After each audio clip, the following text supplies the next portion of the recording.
자, 결과적 가정범의 미수를 봅니다. 자, 문제점 보기 전에 노트를 펴보면 노트 40페이지. 자, 결과적 가정범의 미수가 인정될 수가 있을까? 라고 하는 것인데요. 문제점이 뭔가 하면 자, 상해 치사죄가 결과적 가중범이잖아요. 근데 치사죄라고 하는 것은 치사라는 사망의 결과가 발생했잖아요. 결과 발생했다면 기수인 것이지 미수는 아니잖아요. 그렇죠? 이 기본범죄가 기수 미수를 묻고 있는 게 아닙니다. 치사라는 결과 발생했기 때문에 이건 기수이지 미수가 아니란 말이에요. 그래서 결과적 가중범에서는 기수만 나올 수 있는 것이지 미수라고 하는 것은 나올 수가 없단 말이에요. 그런데 문제점이 뭔가 하면 우리 형법조문에 이 결과적 가중범의 미수범 처벌조항이 있다는 것이 문제인 거예요. 한 예로 여러분들 그 거동범 배웠잖아요. 거동범 형식범은 이론상 미수가 존재할 수가 없죠. 그쵸? 근데 실정법에서는 주거침입죄 같은 경우에는 실정법상 미수범 처벌조항이 존재를 하잖아요. 마찬가지로 결과적 가중범은 미수가 존재할 수가 없는 것인데 실정법에 미수가 처벌조항이 있기 때문에 이것이 시험 문제가 되는 거예요. 자, 이것을 외우셔야 됩니다. 일단은 여러분들이 형법상의 미수 처벌조항, 특별법상의 미수범 처벌조항을 각각 다 외우셔야 돼요. 일단은 첫 번째, 인질치사상 할 때 인질 동그라미, 강도치사상 할 때 강도 동그라미, 색깔 칠하시고, 해상 강도도 강도잖아요. 그리고 현주 건조물 일수치사상죄, 하나, 둘, 셋, 네 개. 이 네 개의 경우에 형법에 네 가지가 있는데 이 네 가지의 경우에는 미수범 처벌조항이 있다. 이렇게 암기를 하셔야 돼요. 자, 여기서 위에 세 가지 있죠. 인질, 강도, 해상강도. 이 세 가지는 진정결과적 가중범이고 일수치사상죄는 배웠듯이 부진정 결과적 가중범이죠. 그래서 현행법에는 진정과 부지정 미수 처벌조항이 모두 있다. 이렇게 외워두시고요. 그 다음 일수죄는 있는데 방화죄가 없어요. 원래 물하고 불은 거의 같이 세트로 같이 다니는 것이 일반적인데 여기서 같이 다니지 않습니다. 그래서 이것이 시험 문제가 되는 겁니다. 일수는 있지만 방화는 없다. 그리고 특례법의 경우에도 이 강간 등 치사상의 죄의 경우에도 미수처벌조항이 있다. 그게 단순 강간이든 특수 강간이든 간에 강간치사상죄의 경우에도 있다. 이것을 반드시 외워두시기 바랍니다. 자, 그리고 학자들은 이렇게 해석을 하는 거예요. 실정법상 미수범 처벌조항이 있다 손 치더라도 긍정설, 부정설이 갈리게 되는데 미수가 인정될 수 있을까? 라고 하는 것인데 우리 다수와 판례는 부정설이 다수 판례다. 이렇게 보시면 될 것 같아요. 자, 그러면 제가 미수 처벌조항이 있다는 것을 한번 보여드릴게요. 자, 337조 강도 상해죄, 강도 시상죄가 되는데 읽어볼게요. 강도가 사람을 상해하거나 상해에 이르게 하였을 때에는 이때 상해는 고의범이고요. 상해에 이르게 하였을 때에는 이것이 결과적 가중범이거든요. 그런데 그 밑에 미수처벌조항이 나오면서 329조부터 347조의 미수범은 처벌한다고 되어 있잖아요. 근데 329조부터 341조까지니까 337조가 이 안에 들어오잖아요. 그렇죠? 337조가 포함되는 것입니다. 337조에는 고의범이 있고 밑에 결과적 가중범이 있잖아요. 그렇죠? 그래서 이 미수는 두 가지가 모두 다 된다는 것이 실적법에 나와 있는 것인데 그래서 조문에는 이 강도치사상죄가 미수를 처벌조항을 실적법상 두고 있잖아요. 그렇죠? 근데 학자들이 해석을 어떻게 한다? 이 미수라고 하는 것은 고의범에 해당하는 이 상해죄만 미수가 되는 것이지 상해에 이르게 하였다라고 하는 것은 이론상 이것이 인정될 수가 없는 부분이기 때문에 미수는 이 부분을 말하는 것이 아니다라고 이렇게 해석을 하고 있는 것뿐입니다. 그러나 실정법상은 있는데 우리 학자들이 해석하기를 미수는 이 앞에 나와 있는 고의범만 미수가 있다고 보는 것이지 결과적 가중범은 없다. 이렇게 해석을 한단 말이에요. 그래서 부정설이 다수설 판례이다. 이렇게 보시면 될 것 같아요. 방화죄의 경우에도 일수죄의 경우에도 마찬가지로 미수범은 침해했을 때 이것만 미수가 있다고 보는 것이지 뭐뭐에 이르게 하였다라고 했을 때는 미수를 인정할 수는 없다. 이렇게 해석을 그렇게 하는 것이지만 실정법에는 전부 다 미수범 처벌조항이 있습니다. 자, 그래서 교재를 가보시게 되면 자, 문제점에서 이 문제점 1번을 별표 치세요. 밑에 견해 드립보다는 문제점이 더 잘 나옵니다. 빨간색으로 인질 동그라미, 강도 동그라미, 그 강도는 해상 강도 포함합니다. 일수 동그라미. 이 네 가지 경우에는 형법상 미수범 처벌조항이 있다가 한 문제. 한 문제. 그리고 특례법의 경우에도 이 강간 등 동그라미. 이것도 미수 처벌조항을 두고 있다. 이것이 상당히 시험이 잘 나옵니다. 됐죠? 근데 이론 밑에 실정법상 있지만 이것이 이론상 밑에 이론상 가능할까의 여부를 두고 견해가 대립하는데 우리 학설과 판례는 부정설이 다수다 이렇게 보시면 될 것 같아요. 그 밑에 것은 안 봐도 돼요. 밑에 제가 참고 삼아 이해하시라고 여러분들 갖다 놨는데 이런 것들 안 봐도 됩니다. 다음 공범을 갑니다. 자, 결과적 가정범의 공동정범이 인정될 수 있을까라고 하는 것인데요. 자, 문제점 볼게요. 공동정범 중에 일부의 자가 실행한 범죄가 공모한 범죄의 결과적 가중범에 해당하는 경우에 그 나머지 자에게 마찬가지로 결과적 가중범의 공동정범이 인정될 수가 있을까가 문제가 된다. 아직 잘 모르겠죠? 예를 보시면 알아요. 갑과 을이 병에 대한 상해죄를 공모하였는데 병이란 사람이 상해하여 사망에 이르게 하였다고 했을 때, 그쵸? 을 말고 갑. 이 갑에게서도 마찬가지로 결과적 가중범이 될까라는 거예요. 자, 여기서 우리 이 판례는 긍정설입니다. 긍정설. 그 근거가 행위 공동설적 입장에서 결과적 가중범의 공동정범을 인정한다고 되어 있는데 일단은 이 세 가지를 묶으시고요. 지금부터 노트 펴입니다. 노트 41페이지. 자, 이 부분 볼게요. 자, 공동정범 사례입니다.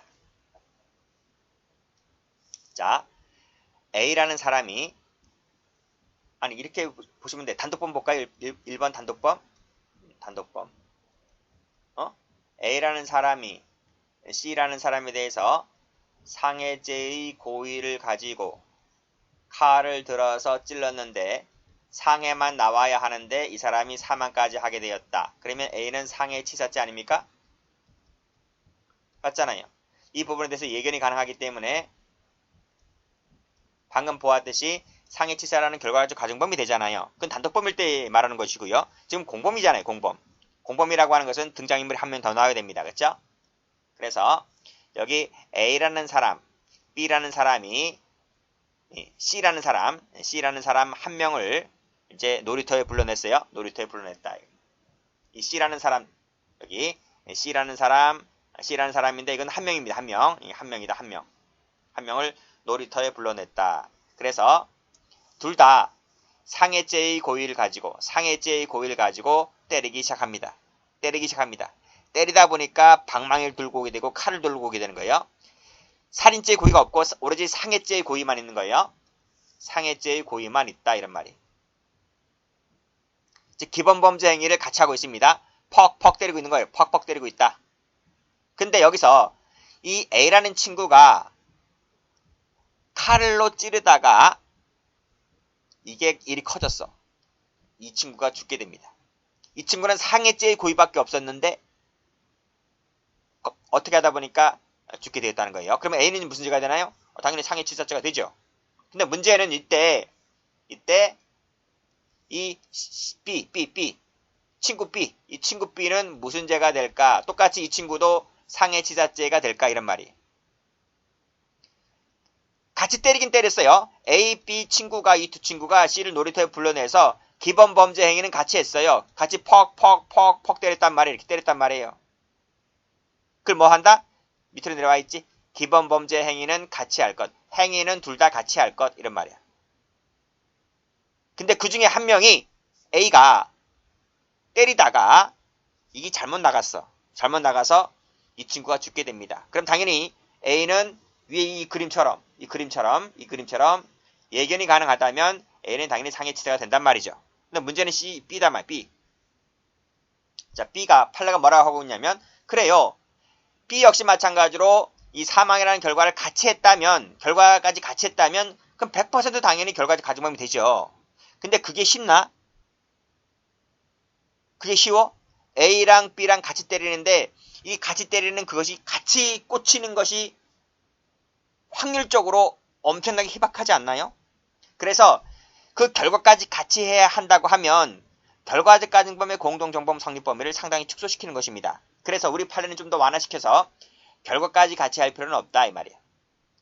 네가 결과까지 같이 할 필요는 없다 하더라도 적어도 이 결과에 대해서는 예견이 가능하면 된다 이런 말이.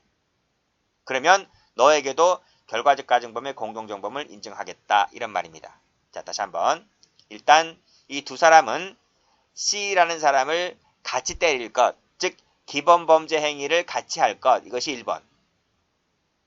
두 번째, B라는 사람이 같이 때리기는 하되 결과까지 같이 할 필요는 없고 결과에 대해서는 예견이 가능할 것, 그러면 된다고요.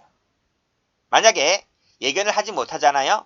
예견을 못하면 그때는 결과적 가중범 책임을 지지 않고 기본 범죄 행위만 책임집니다. 됐습니까? 자, 그러면 다시 교재를 와볼게요. 자, 우리 판례는 저 공범 가보면 행위 공동서를 그때 가서 배우는데요. 그 행위 공동서를 갖고 와서 이렇게 얘기를 합니다. 일단 첫 번째, 기본 범죄 행위를 같이 할 것, 즉 A, B가 같이 때릴 것 이런 말이에요. 두 번째, 같이 때리는 이 행위만 공동이면 되는 것이지 결과까지 같이 할 필요는 없다 이런 말이에요. 그리고 적어도 중요한 결과에 대해서 예견 가능성이 있으면 너에게도 결과적 가중범의 공동정범을 인정하겠다 이런 말이에요. 자, 이런 취지하에서 밑에 판례 볼게요. 자, 밑에 판례 중요한 판례니까 별표를 치세요. 별표를 쳤습니까? 자, 사실관계 한번 볼게요. 갑은 친구 을로부터 여동생이 간간한 병을 혼내주러 가자는 연락을 받고 함께 병을 만났다. 갑이. 그래서 놀이터에서 만난 거예요. 그러니까 두 사람이 병의 머리를 때리고 막 같이 때렸어요. 같이 때리고 부엌 칼을 들이대면서 주먹과 발로 무수히 때렸다. 둘이 같이 때렸다는 거예요. 즉 기본 범죄행위는 같이 했죠. 이때 병이 도망갔다. 자, 갑은 을의 뒤를 쫓아 추적하던 중에 을이 떨어뜨린 부엌 칼을 소지하게 된 다음 격분한 나머지 을에 의해서 붙잡힌 병의 좌측 흉부를 살인죄의 고의 없다는 말은 무슨 말이에요? 상해죄의 고의로 이런 말이야. 한 번 팍 찔렀는데 실혈로 사망케 하였다고 봤어요. 그러면 이 사람은 무슨 죄가 되지? 이 사람은 상해치사죄가 되는 거예요. 문제는 찌르지 아니한 다른 친구에게는 무슨 죄가 될 것이냐 이런 말이. 노트.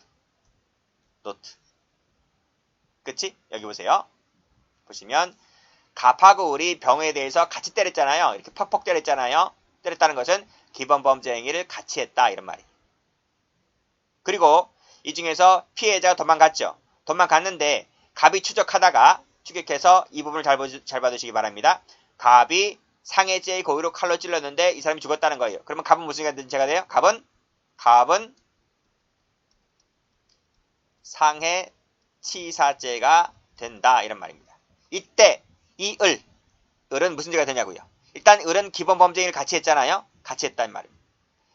근데 이 같이 할 때 적어도 사망에 대해서 예견이 가능했느냐? 가능했다면 상해치사죄가 된다. 똑같이 갑과 마찬가지로 상해치사죄가 되고 공범이 된다 이 말이에요. 규칙합니다. 자, 판결로지. 상해치사죄라고 하는 결과적 가중범의 공동정범이 되려면 빨간색으로 행위 동그라미, 행위를 공동으로 할 것, 즉 기본범죄 행위를 같이 할 것 이런 말이에요. 자, 여기서 결과까지 같이 하여야 한다 하고 하면 틀립니다. 여러 사람이 상해죄의 범위로 범행하던 중에 한 사람이 중한 상해를 가하여 사망에 이르게 하였다 했을 때 나머지 사람이 예견 동그라미, 예견해야만 된다. 예견해야지만 상해치사죄의 책임을 진다. 예견을 못하면 상해치사죄의 책임을 질 수가 없다. 아시겠죠? 그래서 이것은 예견이 가능했기 때문에 상해치사죄의 공범이 됩니다. 중요한 판례입니다. 엄청 중요한 판례입니다. 그래서 여러분들은 색깔 칠할게요. 자, 행위 공동 일단 행위 동그라미 치시고 색깔 칠하시고 예견 색깔 칠하시고 패싸움 사건. 자, 판결로지. 패싸움 하던 중에 한 사람이 칼로 찔러 상대방을 죽게 했대요. 그럼 뭐가 돼? 상해치사가 되지. 그때 밑에 이 다른 공범자, 칼로 찔러 죽게 하지 아니한 다른 공범자가 그 결과에 대한 인식이 없다 하여 상해치사죄의 책임이 없다고 할 수가 없다. 무슨 말이지? 결과에 인식이 없다 하더라도 이퀄 예견이 가능하다면 뭐가 된다? 상해치사죄의 공범이 된다. 이런 말이. 다음 윤관사건. 이것도 마찬가지죠. 자, 밑에서 두 번째 줄. 공범자정 수인이 강간의 기회에 상해의 결과를 야기시켰다면 이 사람 무슨 죄가 됩니까? 강간의 기회에 상해했기 때문에 강간치상죄가 되잖아요. 그때 다른 공범자는 그 결과에 대한 인식이 없었다 할지라도 가로 열고 이퀄 예견이 가능하다면 이름도 똑같이 뭐가 된다? 강간치상죄의 공범이 된다. 어떤 사실관계를 읽어볼까요? 공범 갑과 을과 병이 피해자 A, B를 데리고 각별로 강간하자는 제의를 하여 범행 장소로 유인하였고 A를 강간하였다. 공범자들이 B를 윤관하여 상해를 입혔다. 그러나 갑은 A를 강간한 다음 B를 다시 간음하려고 눕혀놓고 입을 맞추자 술김에 구역질이 나서 중단하였다. 죄책이 뭘까요? 하는 거예요. 자, 분명히 다른 공범자들은 상해를 입혔으니까 이 공범자들은 강간치상죄가 되죠. 그쵸? 이때 갑의 죄책은 하는 것입니다. 라고 했을 때 이놈이 상해에 대해서 예견이 가능하다면 이놈도 역시 마찬가지로 강간치상죄가 된다. 이런 말이에요. 자, 밑에 판례. 이거 잘 나오니까 이것도 별표 한번 쳐볼게요. 자, 피고인들을 비롯한 30여 명이 방화하기로 공모를 했어요. 공모를 했습니다. 근데 그 중에서 일부가 한 사람이 건조물 내에 피해자를 향하여 불이 붙은 화염병을 던졌고 그래서 이 피해자가 화상을 입었어요. 그럼 이 사람은 1인은 무슨 죄가 됩니까? 현주 건조물 방화 치상죄가 되죠. 이 사람은. 그럼 문제는 나머지 사람들이야. 나머지 사람들. 한 30명에 가까운 그 나머지 사람들 뭐다? 이 모두가 자, 방화하기로 공모를 했다면 그쵸? 누군가는 화상을 입을 것이라는 점에 대해서 예견이 가능하지 않나요? 그치? 그래서 이 나머지 모두도 방화치상죄의 죄책을 진다. 이런 말이에요. 적어도 화염병은 던지지 않았지만 그쵸? 그래서 결과 발생은 하지 않았지만 적어도 예견이 가능하기 때문에 방화치상죄의 죄책을 모두 다 진다. 이렇게 보시면 되겠네요. 다음 교사방조범을 갑니다. 자, 이건 무슨 말인가 하면 이것도 중요합니다. 밑에 판례 별표. 이것도 무지 중요한 판례가 돼요. 자, 예를 한번 볼게요. 갑이 을에게 상해를 교사했는데 상해만 하라고 했습니다. 근데 알았대요. 상해하겠대요. 근데 이 친구가 하다가 살인을 하게 된 거야. 됐습니까? 자, 여기서 노트 보세요. A가 B한테 야, C 상해하라. 뒤에 판례 나올 겁니다. 병신을 만들라. 상해를 교사하니까 B가 알았대. 내 상해하겠대.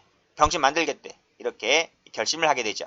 그래서 이 친구가 C를 만나서 병신 만들라고 칼로서 허벅지를 막 찔러요. 수십 번을 찔러요. 근데 이 친구가 죽는다. 그럼 여기서 이 B의 죄책을 잘 봐요. B가 상해죄의 고의로 찔렀는데 이 사람이 죽잖아요. 근데 밑에 허벅지를 찌르게 되면 사람이 죽을 수도 있다는 점에 대해서 충분히 예견이 가능하잖아요. 그럼 B는 무슨 죄가 돼요? B는 당연히 상해치사죄가 되는 거예요. 그쵸? 이때 문제는 이 A야 A. 이 교사범인 A는 무슨 죄가 될 것이냐 이런 말이에요. A가 만약에 여기서 B에게 상해죄 병신을 만들라고 교사를 할 당시에 C가 사망할 수 있다는 점에 대해서 이 부분에 대해서 이렇게 예견이 가능하다면 이 사망에 대해서까지 예견이 가능하다면 그때는 A도 역시 상해치사죄가 돼요. 상해치사죄. 그리고 교사가 되는 거죠. 근데 만약에 예견을 못했다. 그러면 상해죄에 대한 기본범죄 교사범밖에 되지 않아요. 그래서 예견했느냐 하지 못했냐를 가지고 결과적 가중범 교사 여부를 따지시면 되겠습니다. 자, 교재 와볼게요. 교재를 와보면 자 보세요. 자, 상해나 중상해를 교사를 했다. 근데 이 친구가 살인을 하게 되었다 라고 했을 때 이 친구는 뭐가 됩니까? 상해 치사죄가 되는 거죠. 근데 이 교사자가 이 중한 결과에 대해서 사망이라는 중한 결과에 대해서 과실 또는 예견 가능성이 있다면 누구? 교사자가 예견 가능성이 있다면 이 교사자의 죄책이 뭐가 됩니까? 상해치사죄의 교사범이 되는 거예요. 근데 만약에 예견을 못했다. 이 사람이 예견을 못했다고 하면 그때는 상해죄나 중상해죄의 교사밖에 되질 않아요. 이해되시겠나요? 그래서 예견 가능성 여부를 누구를 놓고 판단한다? 교사자를 놓고 과실 또는 예견 가능성이 있다 없다를 판단한다. 자, 시험 문제입니다. 두 번째 줄에 이 교사자를 피교사자라고 하면 틀려요. 교사자에게 예견 가능성 여부를 묻고 있는 거예요. 노트 다시 한번 보시게 되면 여기 보세요. 당연히 이 그림 이 그림 잘 봐두세요. B가 상해죄의 고의로 칼을 들어서 찌를 때 사망했다고 했을 때 당연히 B인 중한 결과에 대해서 예견이 가능해야지 당연히 이 사람은 상해치사가 되는 거예요. 그건 당연한 거고요. 여기서 이 교사자인 A에게 상해치사죄라는 결과적 가정법을 물으려면 이 A에게 중한 결과에 대해서 예견했느냐 못했느냐를 A를 기준으로 판단한단 말이에요. 그래서 다시 판결 요지를 가보시면 출제자가 장난을 많이 칩니다. 이때 두 번째 줄 끝에 나와 있는 이 교사자라는 부분을 피교사자로 슬쩍 바꾸면 틀린단 말이에요.